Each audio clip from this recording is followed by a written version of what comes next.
السلام علیکم، بسم اللہ الرحمن الرحیم، نحمد و نصلی علی رسول الکریم۔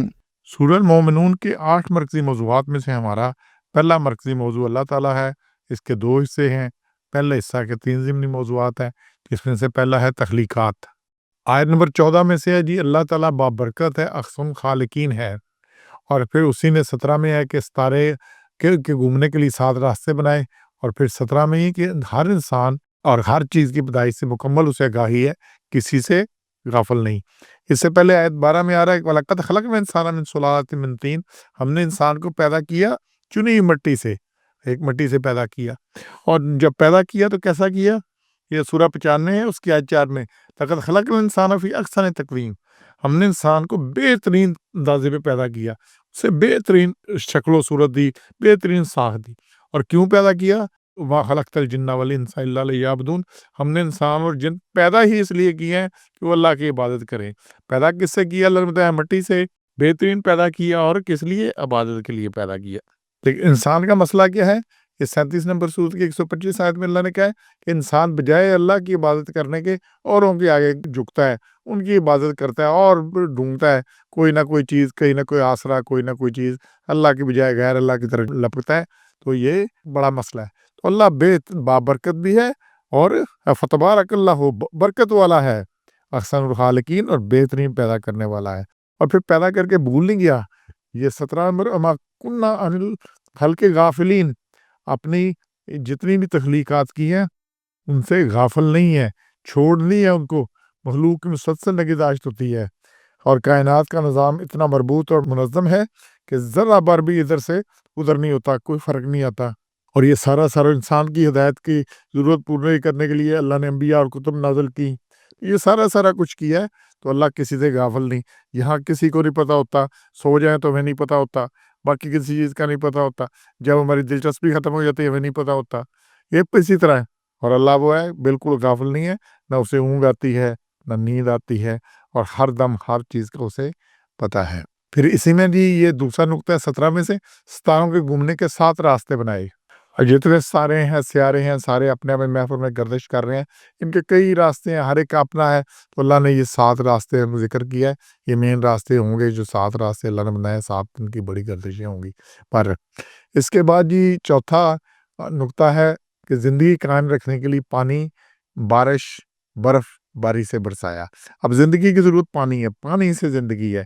زندگی وما انزلنا من السماء ماء، اللہ نے آسمان سے پانی اتارا، اور کیسے؟ بقدر فاسکناہ فی الارض، اور اندازے کے ساتھ، ایک پورا معیار کے ساتھ کہ کتنی ضرورت ہے، حسب ضرورت اتارا، پورا ایک اندازہ لگا کے اتارا ہے فی الارض، زمین میں، اور پھر زمین نے اس کو اٹھایا۔ اور پھر اللہ کہہ رہا ہے کہ بڑے اکڑتے ہو، اللہ اس کو لے جانے پر بھی قادر ہے کہ پانی اتنا گہرا چلا جائے کہ نکل ہی نہ سکے، کڑوا ہو جائے، کسیلا ہو جائے، اور ناقابل استعمال بن جائے۔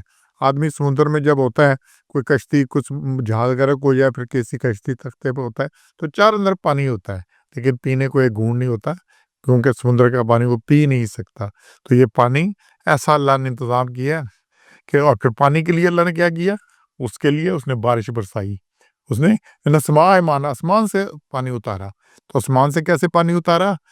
سب سے پہلے تو بارش ہے، پھر اس سے برف باری ہے، پھر برف کے پگھلنے سے اور پہاڑوں پہ بارش کے ہونے سے ندی، نالے، دریا بنتے ہیں، پھر میدانی علاقوں میں پانی آتا ہے، پھر اسی کا زیر زمین ذخیرہ ہوتا ہے، اور پھر سارا کچھ یہی 18 میں ہے۔ اور پھر ہم نے اسے زمین کے اندر بھی رکھا ایک اندازے کی کتنی ضرورت ہے، اور پھر جتنی ضرورت ہے اتنا اللہ نے پانی، اور زمین میں چونکہ انسان کی، ہر جانور کی زندگی پانی سے ہے، یہ زندگی ساری اللہ نے، یہ سورہ نور کی آیت نمبر 45 میں یہ بات کلیئر کی ہے۔ واللہ خلق کل دابۃ من ماء، اللہ نے ہر چیز کو پانی سے پیدا کیا، ہر چیز کو پانی سے پیدا کیا۔